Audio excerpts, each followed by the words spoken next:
What's up everyone? I'm going to be doing a quick video on how to store your bird when you're in between the process when mounting a duck or a goose or whatever.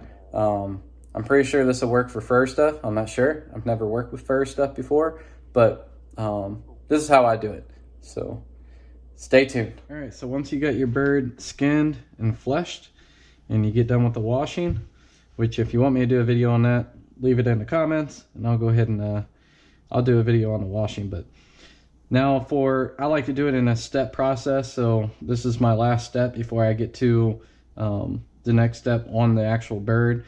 But until we get the materials ordered, wait for them to ship it, get it at the house, do all the other prep, which I'll do other videos on that. So make sure if you haven't subscribed, go ahead and subscribe because you don't want to miss out on these other steps. But what I like to do is I'll tuck that head underneath the wing, and then hopefully the camera's catching all this. I'll kind of get it up kind of like a football. I'll let most of the water drain out of it.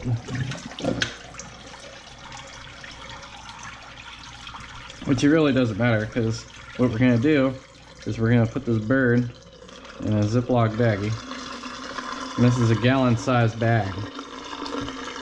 So make sure you're careful with the wings, careful with the tail and the legs, the head, all that good stuff. So now we got the bird in the bag. What I like to do is I'll fill it up about a quarter way with water. And the reason for this is it prevents it from getting any sort of freezer burn or anything like that. So we got enough water in there.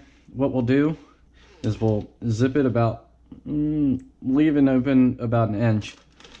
And then that way you can let all that air get out and let that water pretty much work on getting the air out for you.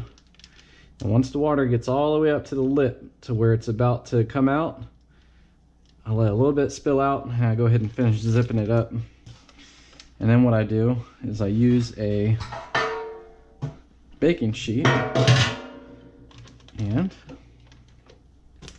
I go ahead and lay the bird down, get him positioned in here so that way none of the feathers are getting bent.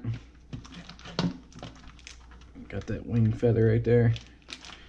And by freezing them like this, like I said, it keep them from getting freezer burn, and it makes it easier to store as well, because then you can stack all these ice blocks pretty much on top of each other. And this thing, from what I've been told, doing it this way, you can store this bird for years like this because there's no air touching it.